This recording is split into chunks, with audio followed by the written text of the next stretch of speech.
Bonsoir très chers téléspectateurs, nous sommes très heureux de venir partout où vous nous suivez pour votre nouveau numéro du magazine Genre et Volontariat. Ce soir, nous sommes très heureux d'être reçus par le docteur Placide Crispin Manzombi pour parler d'un problème de santé publique qui est la drépanocytose. C'est vrai, le mois de juin passé, le 19 plus précisément 2018, s'est tenue une rencontre sur la lutte contre la drépanocytose. Fort de cette date, avec un pionnier de la lutte dans ce pays contre la drépanocytose, nous allons faire un état de lieu de la lutte contre la drépanocytose en RDC. Sans plus tarder, nous allons vous présenter notre participant à ce numéro. Bonsoir, docteur Manzombi. Bonsoir, Symphorien. Oui, docteur Manzombi, nous sommes très heureux d'être reçus ici au CHC. Nous allons parler de drépanocytose. Docteur, le mois passé, le 19 juin 2018, s'est tenue une commémoration sur la lutte contre la drépanocytose. Qu'est-ce que vous pouvez nous en dire?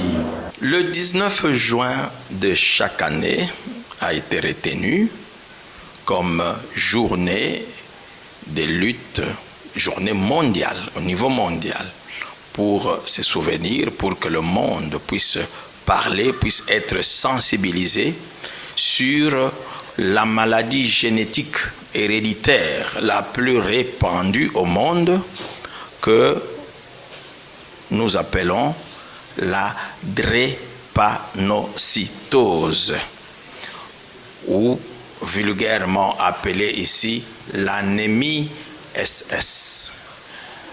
Le 19 juin 2018 n'a pas échappé à cet anniversaire-là. Et cette fois, nous étions invités à la salle de réunion de l'OMS à Kinshasa et nous avons réfléchi sur la drépanocytose, comment est-ce qu'elle peut être prise encore en charge, comment est-ce qu'elle peut avancer. Je considère ça comme une avancée parce que c'est vraiment la première fois que nous nous retrouvons à l'OMS parlant de la drépanocytose avec les responsables de l'OMS RDC. Parce que jusque-là, les maladies génétiques en général et la drépanocytose en particulier n'ont jamais été retenues dans des préoccupations de l'OMS comme de maladies, des problèmes majeurs de santé publique que l'OMS doit aussi prendre en charge. Donc, docteur, vous voulez nous dire que l'OMS ne tenait pas compte de la drépanocytose en tant que problème de santé dans publique. Les communautés. Exact. Ce n'était pas inscrit dans des préoccupations, dans des priorités de la... C'était dû à quoi, vu qu'il y a les patients, il y a les malades? Pourquoi? Et puis, l'OMS est composé aussi des médecins. Oui, il y a des médecins, mais dans sa politique, il ne mettait pas en priorité des maladies génétiques. Donc des maladies que les enfants peuvent recevoir de leurs parents. Ça vient, la drépanocytose vient du papa et de la maman. Donc l'OMS ne prenait pas en compte ces maladies, mais la pression, l'incidence de ces maladies surtout chez nous en Afrique, fait qu'il vaut mieux vraiment que l'OMS s'en occupe. Et il y a un jeune médecin qui a parlé là-bas et cela a retenu les responsables de l'OMS. Vous vous occupez, comme nous disons, de la fille aînée qui est le paludisme, la malaria, mais vous ne vous occupez pas de la fille cadette qui est la drépanocytose. Nous pensons vraiment que dans la politique de l'OMS, la drépanocytose en tant que maladie génétique la plus répandue au monde pourra être prise en compte.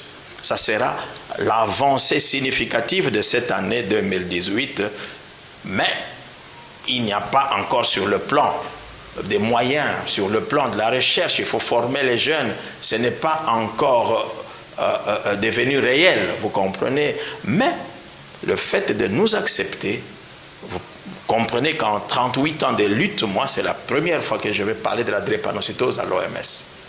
Donc, c'est ça que nous considérons comme avancée cette année-ci.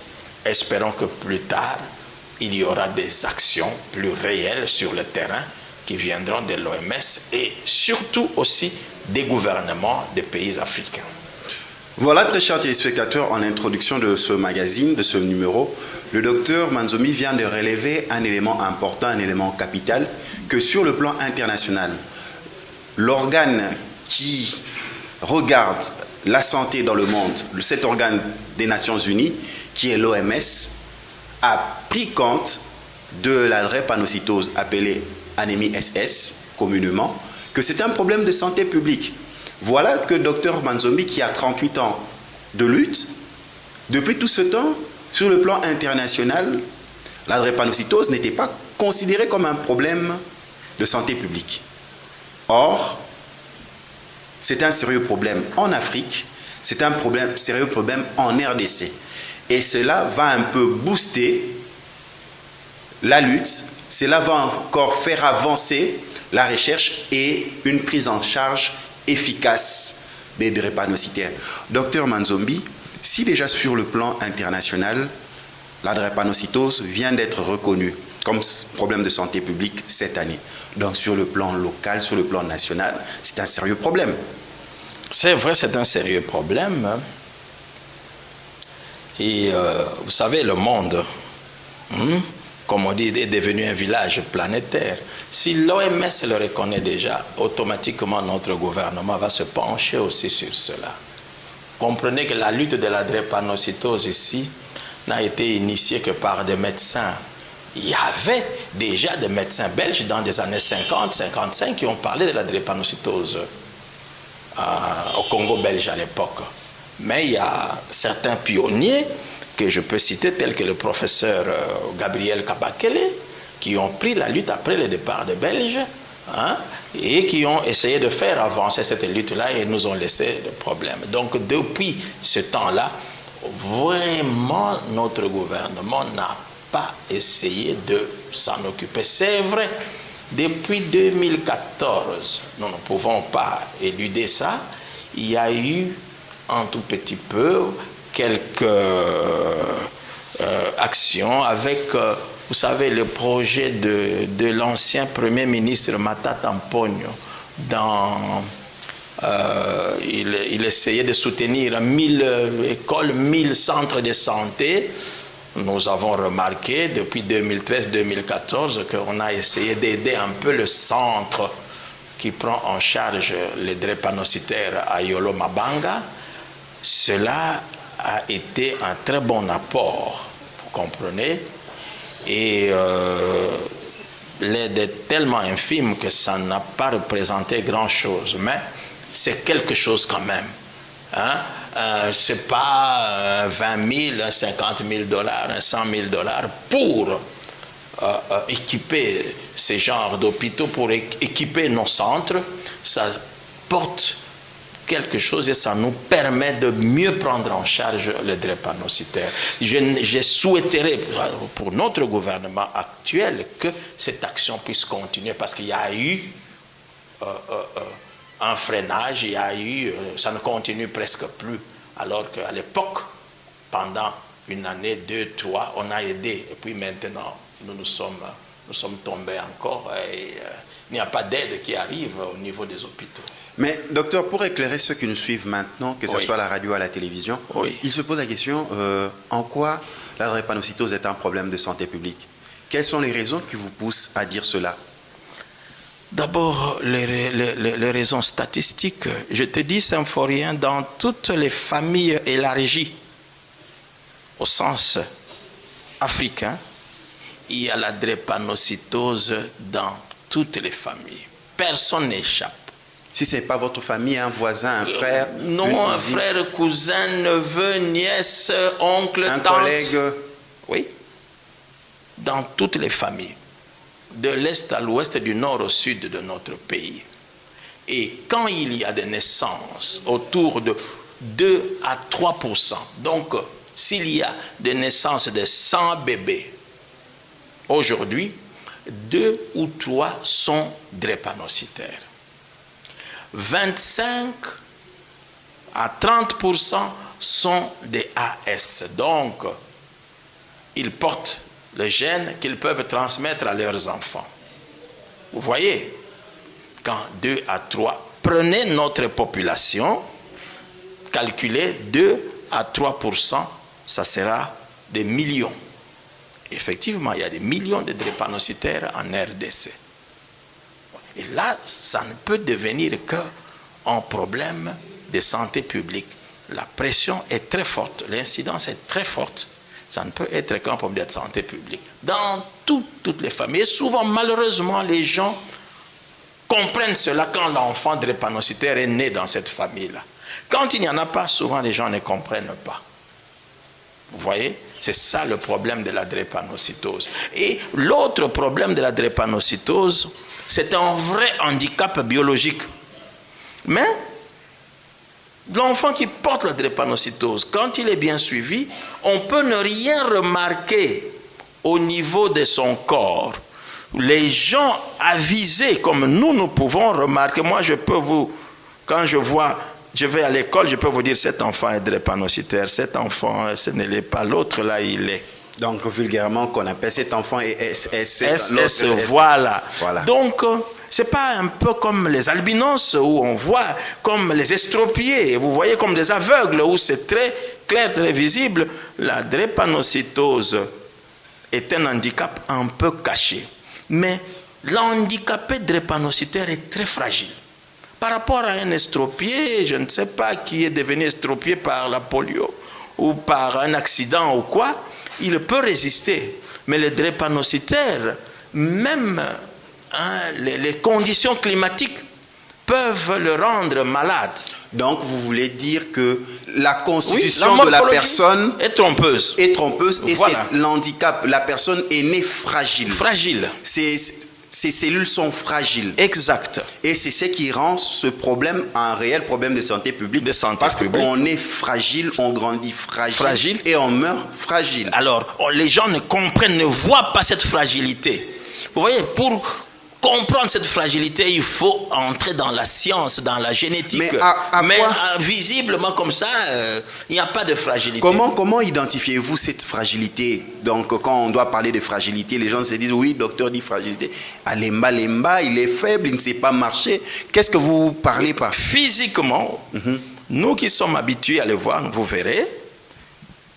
Il n'a pas une grande corpulence, il n'est pas bien musclé, il a un peu des yeux jaunes, il a un peu un ventre bédonnant, tout ça. Ça se voit. Mais celui qui n'est pas habitué, vous comprenez? Celui qui n'est pas formé ne remarquera pas que tel enfant est différent.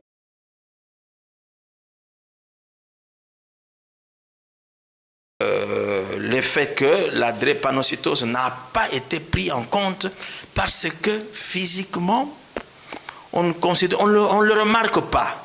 Mais, si on le remarque, si on ne le prend pas en charge, le drépanocytaire peut devenir handicapé physique, moteur, il peut devenir aveugle, il peut en mourir facilement. Vous comprenez? Il est plus fragile qu'un handicapé, un autre handicapé moteur, mais qui est fort à l'intérieur et puis qui vit normalement. Mais le drépanocytaire est très fragile dans son intérieur. Mais docteur, revenons même dans l'étymologie médicale et étymologique de la nomenclature de la maladie, de la drépanocytose. C'est quoi la drépanocytose? Ah bon, je comprends. La drépanocytose. Drépanos, c'est un mot grec qui signifie cycle en anglais, qui signifie falcula en latin et qui signifie fossile en français. Ce n'est qu'un instrument agricole. Je vais vous présenter cet instrument. Voilà, attendez, je vais vous aider. Voilà. Voilà cet instrument. Je ne sais pas si la caméra peut prendre le mot la cycle et agrandir cela. Il y a un mot écrit. Vous voyez? Cycle. Il y a quelque part là écrit cycle. Vous voyez ça? D'accord. C'est une sorte de couteau, de machette courbée, qui est un instrument agricole, un instrument qui sert à couper du riz, à couper de canne à sucre, à couper de sorgho, à l'époque dans des champs. Vous comprenez? Je crois que nos arrière-parents qui sont devenus des esclaves ont utilisé cet instrument. Hein? Pourquoi on a donné le nom de cet instrument à une maladie aussi répandue? Parce que les globules rouges, qui ont en général la forme arrondie et qui captent bien l'oxygène, prennent ces formes courbées. Quand les globules rouges prennent ces formes courbées, ils s'agrègent, ils se mettent ensemble, ils se collent, ils ne savent pas circuler dans des vaisseaux. Et quand cette falciformation, vous voyez, ça vient de falcula, la falciformation. Voilà, cette falciformation est avancée, devient irréversible, ces globules rouges éclatent et font sortir les pigments à l'intérieur qui s'appellent hémoglobine. Donc la drépanocytose est une hémoglobinopathie, une maladie de l'hémoglobine, donc du pigment qui est à l'intérieur du globule rouge, qui a comme fonction le captage et le transport de l'oxygène dans tout le corps humain. Mais docteur, si déjà là où on produit et là où on fait circuler l'oxygène, il y a un problème, mais là on va l'asphyxie. Mais c'est vrai, tout le corps sera malade, c'est ça la fragilité. Là où ces globules rouges qui ont ces formes bizarres, hein, s'agglutinent, les microbes peuvent se développer facilement. L'oxygène ne circule pas, les organes peuvent tomber malades. Donc, parce que le cerveau, elle bouche. Ça bouche les vaisseaux. Donc vous appelez souvent thrombie. Voilà, ça forme des microtrombies. Beaucoup de bouchons, beaucoup de caillots dans le sang. Au niveau du cerveau, il y aura des problèmes, des yeux, il y aura des problèmes, du cœur, du foie, des poumons, des reins. Il y aura des problèmes, les os auront des problèmes parce que ces organes ne sont pas bien nourris. Et là, ce sont des organes nobles du corps. Nobles, oui, quand le cerveau n'est pas bien nourri. Si dans cette enceinte, on enlève tout ce qu'il y a comme oxygène ici, les plus résistants peut-être mourront dans 10 minutes, mais les autres 5 minutes après, ils sont partis. Très chers téléspectateurs, nous sommes avec le docteur Manzombi. Cette évaluation de la date du 19 juin 2018 concernant la commémoration de la lutte contre la drépanocytose, où l'OMS a reconnu pour la première fois dans le monde que la drépanocytose ou l'anémie SS est un sérieux problème de santé publique. Or, c'est quoi l'anémie, comme le docteur Manzombi est en train de nous dire? Ce sont des enfants qui naissent avec la difficulté d'une bonne circulation et du captage de l'oxygène dans le corps. Pourquoi? Parce que papa et maman, ne s'étant pas fait dépister, ont donné naissance à un enfant malade dans lequel ses organes ne savent pas être correctement oxygénés. Donc, bino bato bobo taraba SS, bozo bota bana oyo nzoto na bango na kati baza na capacité ya kotambwisa oxygène te. Tala ndenge ozovanda sozo la émission oyo, eza parce que ozopema. Ce qu'on imagine pema ezoleka esu te. Yango na bana wana bayokaka na kati ya nzoto, yango na bapasi kolela. Émission ya lelo eza pona etinda biso banso tokende komi faire dépister avant ya kobota bana, avant ya kosangana nzoto na papa na maman. Pour na robota bana, il faut bana na babotama en bonne santé. Nde ndindisa ya émission ya pokwa lelo. Donc cette émission c'est pour sensibiliser au dépistage. Donc on est d'un état de lieu du 19 juin 2018. L'OMS a reconnu la drépanocytose, problème de santé publique. Docteur, poursuivez. Oui, là tu entres déjà dans la transmission de la drépanocytose. Drépanocytose est une maladie que le papa, que les gens ne confondent pas, le papa et la maman qui sont AS transmettent à l'enfant. Comprenez? Cette maladie, le porteur de la maladie, c'est l'homme. Le transmetteur, le vecteur de la maladie, c'est l'homme. La victime de la maladie, c'est l'homme. Ça signifie que nous devons agir sur l'homme pour que cette maladie ne puisse pas ravager les humains. Voyez? Donc, il y a moyen. Et vers la fin, quand je donnerai des recommandations à chaque niveau, je dirai voilà ce que nous pouvons faire pour éviter les naissances de drépanocytaires. Mais docteur Manzombi, sans vous interrompre, oui. Est-ce qu'un drépanocytaire qui est bien pris en charge peut avoir des enfants? Parce que vous-même, vous êtes drépanocytaire. Oui. Vous avez plus de 60 ans, précisément 63 ans. 63 ans. Est-ce qu'il peut avoir des enfants? Oui, le drépanocytaire, bien pris en charge, nous spécifions, bien pris en charge, peut grandir, peut étudier, peut travailler, peut avoir des enfants. Moi, je suis père de famille. Regarde. Déo? Ah, tu dors, viens. Je suis père de famille. Nous allons inviter Déo Manzombi. Voilà, très chers téléspectateurs, la preuve que si un drépanocytaire est très bien pris en charge, il peut avoir des enfants. Là, nous sommes avec Déo, le fils cadet du docteur Manzombi. Le docteur Manzombi n'a jamais caché, il est drépanocytaire. Anémie SS. Il a 63 ans. Voici son fils cadet Déo. Bonsoir Déo. Bonsoir. Déo, tu étudies où? Au collège Boboto. Boboto. Tu es intelligent? Oui. Quel est le travail de papa? La médecine. Papa est médecin. Tu aimes bien papa? Oui. Qu'est-ce que tu peux dire à papa? Rien. Rien.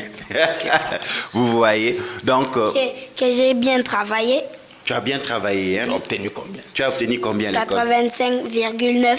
Félicitations. Tu vois, on va te dédier cette émission. Cette émission, on le fait pour toi. Donc, la preuve que le docteur Manzombi, drépanocytaire, a des enfants. Donc, tu peux saluer tes amis qui vont te suivre là? Oui.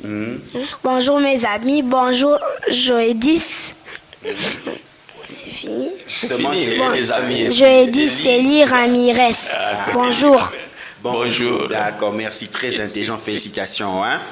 Donc, voilà, très chers téléspectateurs, nous vous avons présenté Déo, le fils cadet du docteur Manzombi. Docteur, félicitations, vous avez des enfants intelligents. Là, Déo, qui a réussi dans une grande école catholique prestigieuse. Oui. Boboto, félicitations vraiment pour le travail que vous avez battu en tant que médecin aussi que père de famille.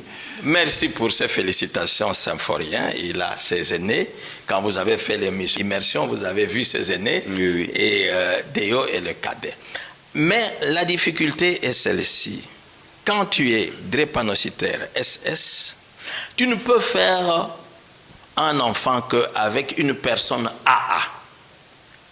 Parce que quand tu prends un AS, SSAS, vous ne ferez que des malades. Vous voyez?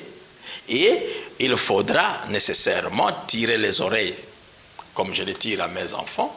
Eux aussi devront chercher des personnes AA. Donc c'est le travail dont vous parlez, travail sur l'homme, le comportement. Sur l'homme, le comportement de l'homme. Et on a parlé des statistiques, 2 à 3% de drépanocytaires, 25 à 30% de AS, mais il y a 50 à 60% de AA. Donc on peut les trouver si on veut vraiment former un bon mariage. Donc vous comprenez? Un anémique SS, un drépanocytaire peut se marier. Il peut se marier à condition que le partenaire soit AA. Donc là, il n'y a pas d'autre solution. Dire que non, docteur, j'aime une AS. L'amour ne peut pas être docteur, je l'aime. Prioritaire. Elle a tout fait pour moi. Si j'ai fini, c'est parce qu'elle payait les Minerval. Non, ce n'est pas ça. Mais il y a un dommage. Même depuis que nous étions étudiants, les dames, les femmes AS, si vous prenez 10 ou 100 femmes congolaises ici, vous remarquez dans le groupe 20 ou 30 dont la beauté vous frappe. Souvent, ce sont des AS. C'est ça le mal. Et les hommes tombent dessus et font des enfants malades. Donc, docteur, l'une des spécificités aussi des drépanocytaires ou des SS, c'est la beauté. Il y a une sorte de beauté qui éclatante, une beauté significative de ces personnes AS. Ça c'est clair, c'est connu, tout le monde le sait. Donc, si malheureusement, les jeunes ne prennent comme critère que cette beauté-là et ne font pas les examens médicaux et ils tombent sur des femmes, comme les femmes prennent des garçons qui sont beaux, bien présentables, bien bâtis, des AS, et ils font des enfants malades. Il vaut mieux se faire dépister d'abord et ne pas prendre la beauté ou l'amour ou quoi comme critère de mariage. Docteur, nous tendons déjà vers la fin de notre entretien si précieux. Quel est l'examen qu'on doit faire? Et puis, parlez-nous des recommandations. Pour se marier, il ne faut pas s'arrêter au test d'ML, il faut faire l'électrophorèse de l'hémoglobine. Il y a des méthodes maintenant, même l'électrophorèse, l'examen moléculaire, il y en a maintenant. Il faut faire cet examen dans des laboratoires sérieux. Et comme recommandation que je peux donner, je commence d'abord par remercier l'OMS pour ce début de collaboration avec les professionnels de santé qui s'occupent de notre maladie génétique la plus répandue, que nous appelons la drépanocytose, et qu'ils pensent aussi à s'occuper des autres maladies génétiques. Il n'y a pas que la drépanocytose, mais la plus répandue, c'est la drépanocytose. À notre gouvernement, je l'ai toujours dit, je le répéterai toujours jusqu'à ma mort, la drépanocytose est notre maladie à nous les Africains, à nous les Noirs. N'attendons rien de l'extérieur. Occupons-nous nous-mêmes de notre maladie par la formation, devenons intelligents. Nous appelons la drépanocytose maladie de l'ignorance. Mais il faut essayer de devenir plus intelligent pour bien vivre, pour bien réglementer la drépanocytose. J'ai souvent remarqué, je reçois beaucoup de drépanocytaires ici, des parents bien aisés de ce pays. Il suffit qu'il y ait un petit problème, soit un décès dans la famille, soit que les parents aient eu un poste, que ce soit politique, que ce soit bien. Quel est le réflexe? C'est prendre cet enfant drépanocytaire, l'envoyer en Europe, l'envoyer en Inde, l'envoyer au Canada, l'envoyer aux États-Unis. Mais vous ne faites rien, la drépanocytose se trouve aussi là-bas. J'ai connu deux mamans congolaises. Pour fuir la drépanocytose, l'une est partie se marier avec un Indien. Alors que l'Inde est le premier pays le plus touché par la drépanocytose. Et elle a fait un enfant drépanocytaire. L'autre est partie se marier avec un Américain. Alors que la drépanocytose est là. Et ils ont fait un enfant drépanocytaire. Donc ce n'est pas ça. On ne fuit pas la drépanocytose en allant loin, mais en se faisant dépister. Et je continue si c'est possible, symphorien. J'ai toujours fait appel à notre Parlement. 38 ans de lutte dans cette maladie, des grands professeurs sont partis.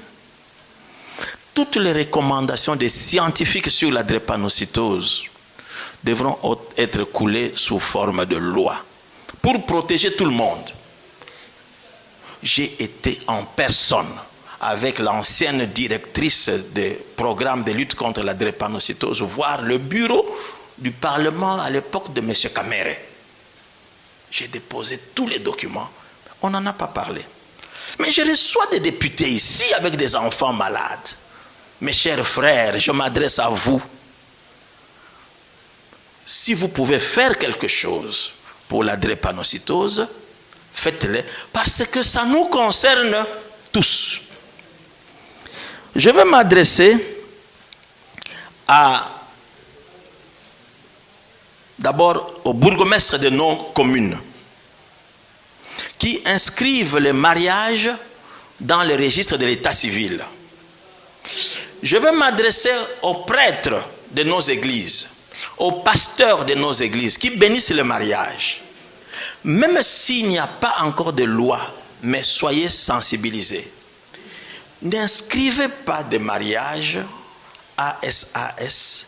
Ne bénissez pas de mariage quand les jeunes ne vous ont pas présenté leur document médical, qu'ils ont fait des examens. Pourquoi vous allez soutenir un problème ou une maladie qui viendra dans quelques années de ces jeunes-là? Mais vous, l'adulte, prêtre, pasteur, je m'adresse à vous. Imam. Imam, tout ce que vous voulez, je m'adresse à vous. Essayez d'orienter ces jeunes. Ils ont 20, 25 ans, 30 ans, ils ne comprennent pas encore ce que c'est une maladie génétique chez un enfant. Orientez-les vers des vrais hôpitaux, des vrais médecins, parce que j'ai déjà vu que certains jeunes essayent de tripoter avec les résultats. Nous allons présenter au pasteur et puis nous allons nous marier. Vous voyez? Et là, nous allons entretenir les venues des drépanocytaires. Pour terminer, je voudrais m'adresser à nos frères et sœurs des tradis praticiens. Écoutez nos frères et sœurs, je respecte bien le travail que vous faites, mais comprenez que la drépanocytose est une maladie génétique héréditaire. Ça ne se guérit pas avec une potion quelconque, avec une racine quelconque, avec je ne sais pas. Le S ne s'efface pas comme j'entends.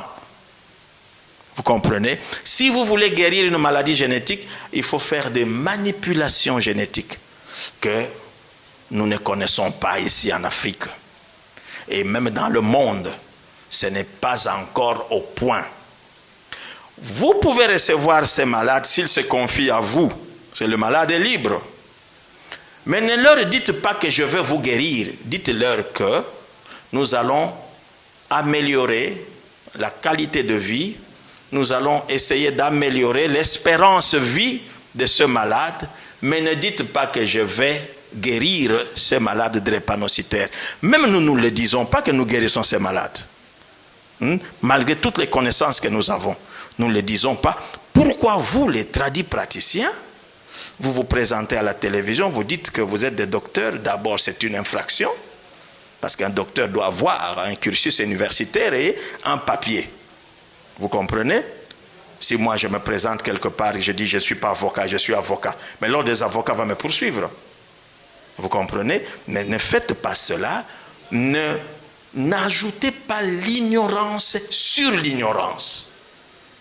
Vous comprenez? Alors, que nous puissions travailler en collaboration et que nous puissions combattre cette maladie ensemble, nous ferons réduire la drépanocytose dans notre pays. Je vous remercie. Voilà, c'est par cette note de recommandation que nous mettons un terme à ces numéros. Merci au CHC qui nous ont reçus. Merci au docteur Placide Crispin Manzombi pour nous avoir donné de son temps. Merci à la grande équipe de genre et volontariat. Merci à la réalisation Golf Matadi, à la lumière Guigui Pouloulou, à la caméra 2, Toms Bievanga. Et merci à l'honorable Clémenza pour son soutien. Merci à l'accompagnement de l'agence Dan V. Toujours à la même heure, mercredi 20h juste, sur Kin 24 Télévision, rediffusion vendredi 13h30. Et vous pouvez aussi nous suivre sur Kin 24 FM le samedi à 20h15 et la rediffusion dimanche à 16h15. Docteur Manzombi, un numéro de contact 09 98 26 81 53. Le CHC est situé sur avenue Congolo numéro 9 dans le quartier Joli Parc en face de Camp Babylon Kitambo. Merci beaucoup, docteur. Merci beaucoup. On peut se lever.